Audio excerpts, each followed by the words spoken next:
Welcome to Basic Black. Some of you are joining us on our live broadcast, and others of you are joining us on Facebook Live and Twitter.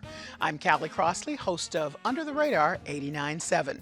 Tonight, taking stock, Boston Public Schools and students of color. Massachusetts state legislators this week okayed a big boost in K-12 school funding.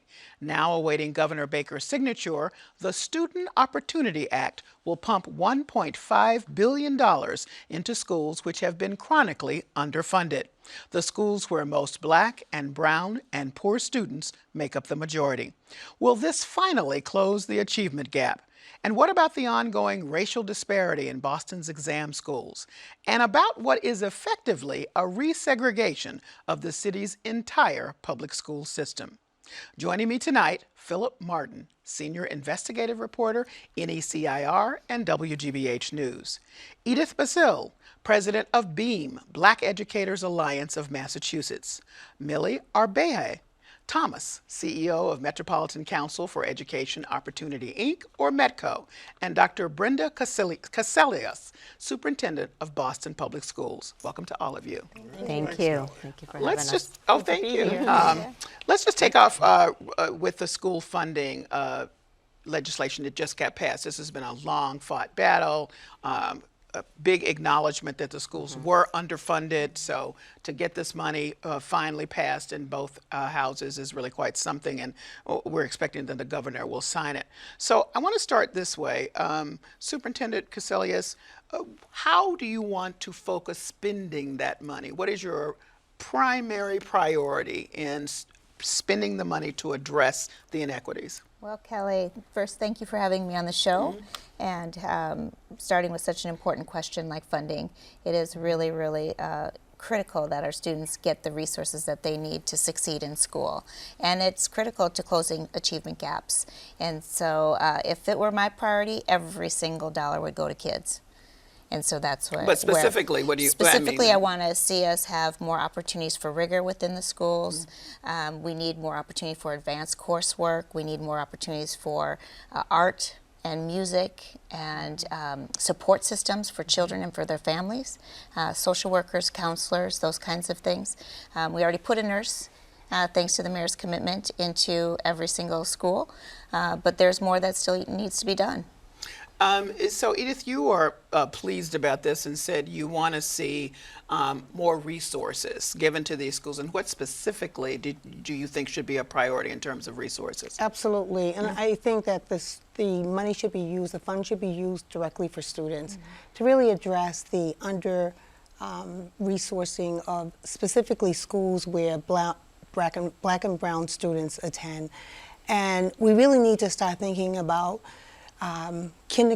college and kindergarten, and what does it take for students to have equity and inclusion and have opportunities to maximize what they bring to the classroom.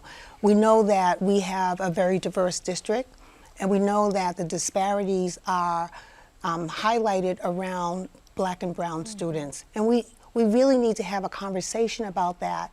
We talk about equity and inclusion, but we also need to talk about race, power, and privilege.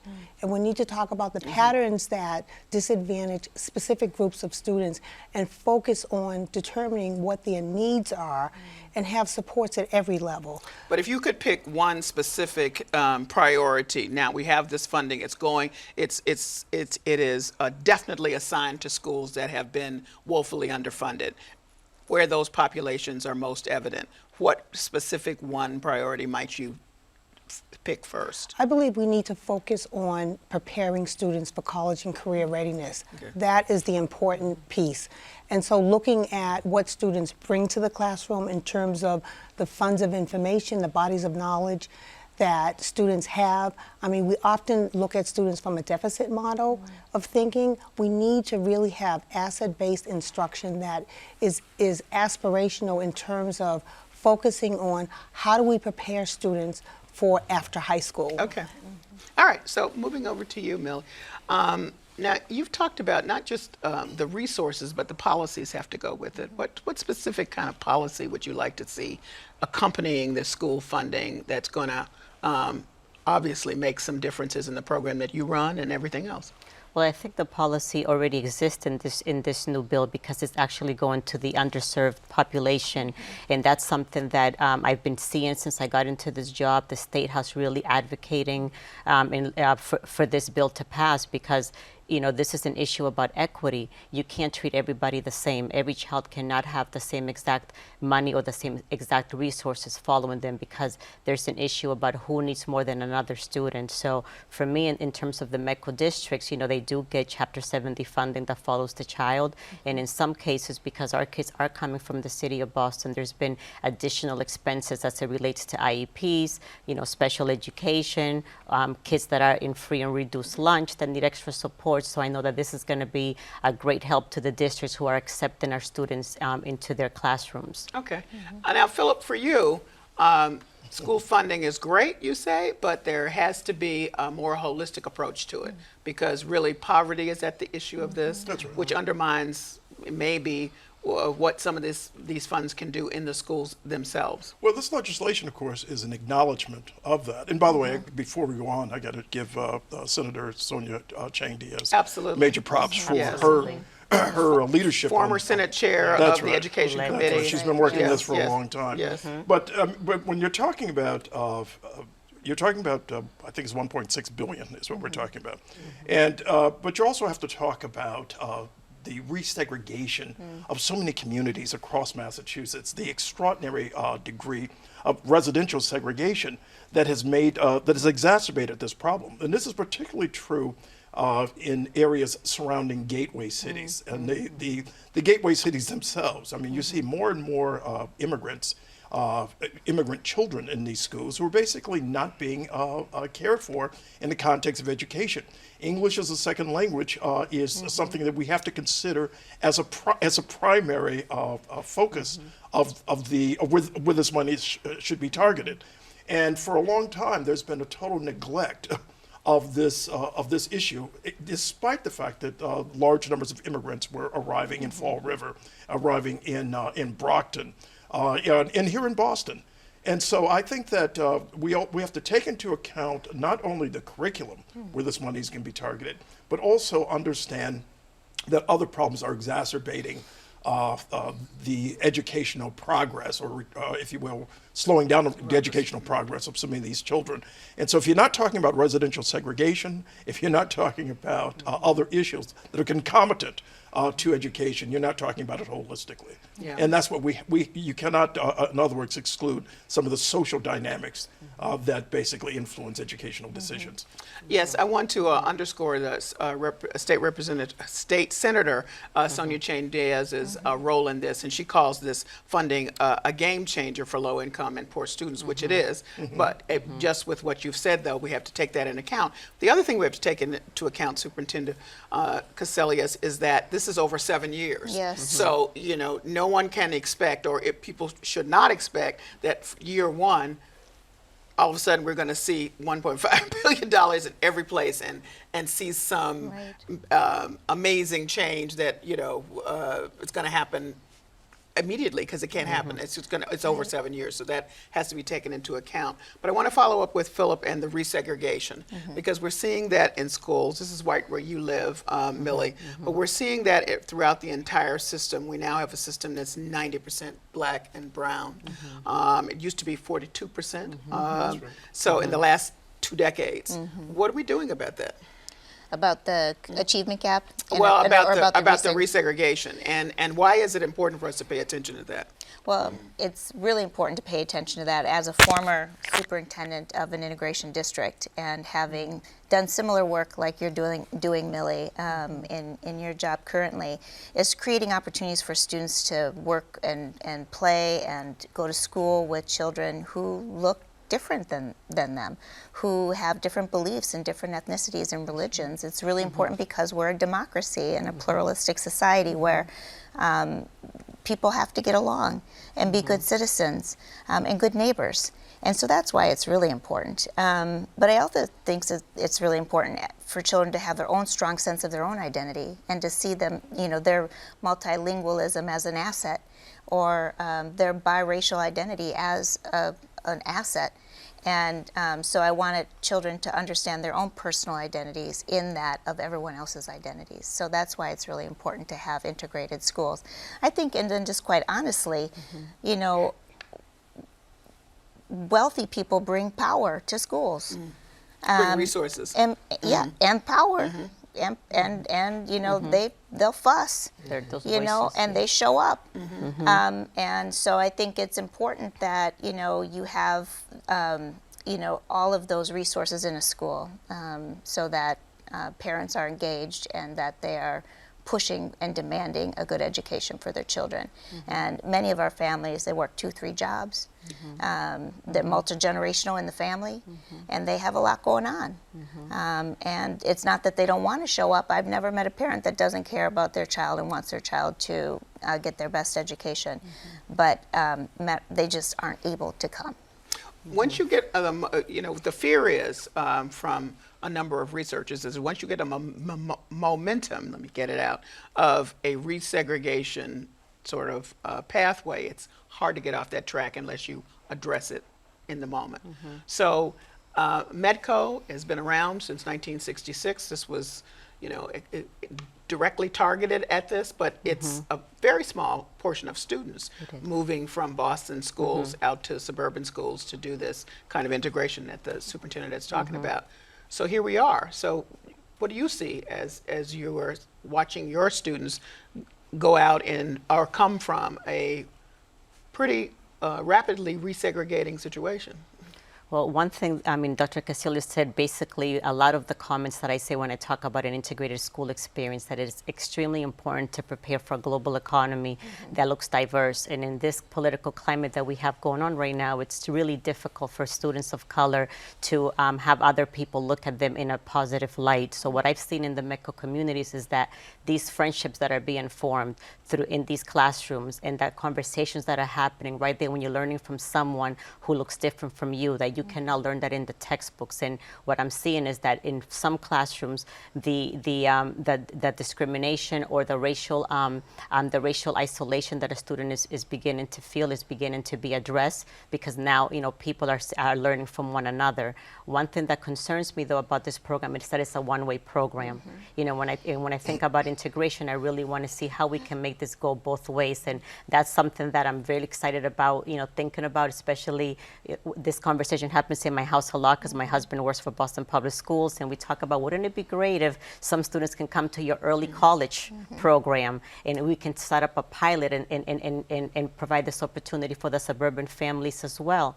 But you know, you have to have a lot of open minds for that to happen. But that's one of the wishes that I have for the METCO program, that eventually, you know, leads the path for people to be able to make choices between both neighborhoods. Is that a possibility? Well, anything's a possibility. It's the political will to want to get it done. And But is that something you would support? I guess is what I'm asking. well, that's what I did in Minnesota, quite honestly. And so when we have open enrollment laws in Minnesota, you can go to any single school you want to go in the entire state. See, that's how You have to get yourself there, but they had a program called Choice is Yours, similar to the METCO program, where students could leave the Minneapolis public schools or St. Paul schools and go to suburban districts, but suburban kids can also open enroll into any other school, you know, in the inner city if they want to as well. So there are examples of this happening throughout. There are countywide systems in other states as well to learn from. It would take, I think it would take a bigger conversation with the community to see if this was possible, and to work out all the kinks, I think, and the agreements that would need to happen around tuition sharing and that sort of thing. Funding systems here are very different than they are in Minnesota. You have 75% of the funding coming from the state to local school districts, where it's the opposite here in Boston. Minnesota should be a model in that sense, because I mean, excited Well, about that. What did you say? I said Minnesota should be a model in that sense. Well, the integration pieces of it, there are some things that you can learn from, but Minnesota also has some segregation going on as well, because of housing patterns. And I think really that's the solution, is within your housing patterns. That's right. Correct. And so you have to be careful when you are putting up new housing, you know, and gentrification, and that makes a neighborhood more diverse. But then where does everybody go? You know, the families that have historically been in the community and part of the community. If I may say so, it may be almost moot under the current administration. And the reason, of course, is because the Trump administration has worked hard and is working even harder to eviscerate fair housing laws. It's been a priority of Ben Carson and the Trump administration, basically, to target these laws. They have been, I wouldn't say eviscerated, but they've been greatly weakened to the point where the notion of you have a situation, for example, in Long Island right now, that's the subject of an investigative report, where housing resegregation, it's always been segregated on Long Island, Levittown, for example. But you have resegregation that's increasing at a dramatic pace. And that's also true of Massachusetts, I'm afraid. Yeah, and particularly as we talk about issues of affordable housing. That's right. So what's an answer for you that you would like to see happen to sort of slow this momentum of resegregation in schools? So I think we really need to look at transportation and also school assignment.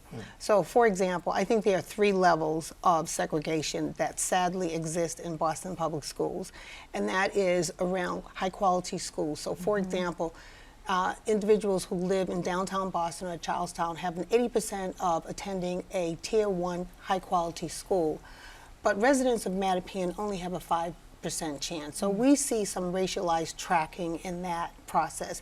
The second piece is when we look at the exam schools, and we really need to look at the admission policy. We need to look at the fact that the ISEE is an entrance exam that is not reflected in what is taught in 6th grade. For example, algebra concepts. So that's a barrier for Black and brown students. We have high achieving Black and Latino students who should be attending Boston Latin School, but they're not attending. And the barrier is a test that does not reflect their potential and their ability. It doesn't predict their success in high school. The third area of segregation, sadly, is special education. So for example, we have 1 out of 5 students in Boston Public Schools who are in special education, but if you look at it by race, white students who are in special education have about 25% of them are in substantially separate classrooms. However, when you look at Black and brown students, 50% of the students in special education are in substantially separate classrooms, which means that they are away from their typically developing peers, i.e. the general education classroom, 75% or more of the time. So if you look at those 3 areas, that is a huge challenge that we have to tackle. And again, we have to talk about these disparities that are surrounded by issues of race, power, and privilege. And so when a Black student is presented, they are racially tracked. And so that is a problem, and I know that Dr. Cassellius just arrived and is cognizant of these issues, and so it is our goal to work collaboratively to address these long-standing issues. If we do not address these issues, we will not be closing opportunity gaps. And we really need to look at the district as a district that is fueling and perpetuating the gaps that exist. Policies, practices, and we have to take a close look at them and have tough conversations about changing those policies and practices. So let me go back to the exam school situation, which is a big one. It's been fraught with a lot of controversy. People don't know. Any resident of Boston can apply to the exam schools, either the top schools, Boston Latin being the top of the top that people talk about. But you have to take this exam, this ISEE, and there's just been a recent testimony from a Harvard researcher that said, okay, well, usually the Black and brown kids do not get all of the information they need in the other schools to be able to take that test, whereas the students that are able to pass the test have extra tutoring, special circumstances, so it makes it easier. The result is that it's a flip in terms of the population inside the schools. 20% of the population in those exam schools are folks of color, and which is quite different from the rest of the population in Boston's in Boston Public Schools. So, Superintendent, I know you just got here, but this is the big issue. The issue is, one issue is change the test. There's been some resistance to that.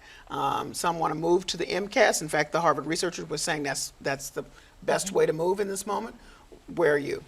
So a couple of things. One is they've taken some steps with testing all sixth graders in school. So we removed the barrier of having to go to a regional test site on a Saturday.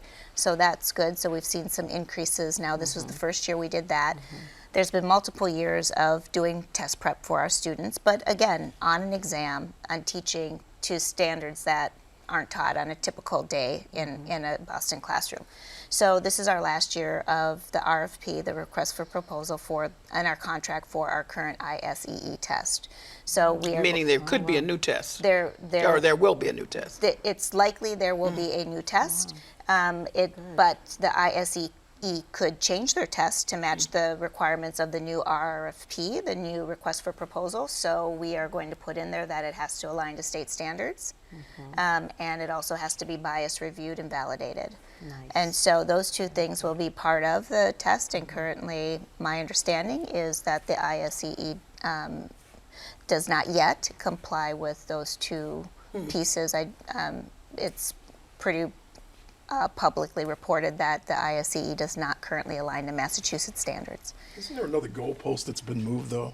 When you think about Boston Latin, for example, Boston Latin Academy, being the fact that many of the students who come in, for example, 47% of Boston Latin are white students. And one of the problems seems to be that many of these students attend private school and then apply to Boston Latin. And that suggests, of course, another, many of those private schools, of course, it's another leg up. And so they're already starting at an advantage. So even if you change the test, the question I have is how will the test basically differ in such a way that it will basically address that particular problem? And it is a problem for students of color if they don't have that particular leg up. So I'm not sure. I'm not in favor of any kind of standardized testing for high stakes decisions for children anyway. Right. But this has been historic in Boston. However, I think what's really going to prepare our kids is high quality schools, K-6, and now our commitment to preschool. So I think that preschool and our addition of rigor and building curricular frameworks and our instructional frameworks that we're doing now with teachers around what is good teaching and learning, what are the standards, and aligning that to what kids have to know and be able to do. The core work of that is what's going to prepare our kids to be ready. I think moving to the pathway of K-6 is going to also help us create stability because we see an enrollment decline in grade 4. I also believe what Edith said. We have to get after how we're doing special ed, especially for our Black and Latino boys, because at a very early age they are being identified, and the disproportionality that's happening is a problem. And so that's something I have to get after, as well as our Latino children who are also special ed. And so getting after why is it that we have our Latino and special ed children, and what are we going to do and unpack there to be able to better serve those children. So those two pieces, and that I think will fix our assignment problem, because if you have more high quality instruction going on and good environments in which children are learning and meeting their outcomes, then you have more high quality schools for parents to choose in Mattapan. So you have to show the investments in that before parents are going to choose the schools that are perceived as not being high quality. You have to show them that they are high quality, because they don't believe right now that they are. Right. And we are losing a lot of our Black families. And we want to be able to say, come back and believe in us, but they're not going to come unless you show it to them. And to pick up on that, you're losing them because they're trying to figure out, where do I send my kid to make sure that they get a good shot? I want to pick the school that'll give them a leg or two, as Phillip said, up, that they're not getting elsewhere. But sending them further from home isn't that guarantee for them either. But there also has to be transparency, and there has to be information that is understandable to parents. And so what has happened in Boston Public Schools historically is decisions have been made without parental input. And I mean authentic parental input. And then that's flipped So there are surprises all the time, and the parents don't understand. So this information needs to be provided to parents. I know that you're doing a listening tour and building that trust and, you know, really garnering that failed relationship that has existed for so many years. And that's tough work, and that's something that needs to continue because parents are not getting the information. They don't know about the entrance exam process for the And exam they're properly schools. angry about it. They, Yeah, and so yeah. meanwhile, you have a small group of parents, white parents, who are privileged, who are gaming the system. You know, you have some grade inflation from specific private schools where all the students have A's. And so you have 10% of, for example, Boston Latin School students coming from one West Roxbury private school, parochial school. And so we have to stop that because there should be equity and access for all parents. So parents need the information. They and I don't believe that having the prep courses are helpful for a flawed assessment because the coursework is not part of the daily routine instruction. Yes. So we have a core Yes. curriculum, Right. and I'm happy to hear that. And so based upon what students start are there. exposed Yes. to, we need to assess them on what is truly a daily curriculum to which Okay. they're exposed. All right, well, we're going to leave it there for the broadcast, and because that's the end of our show. Thanks to all of our guests, and thank you for joining us. Stay with us right now as we continue our conversation on Facebook Live and Twitter.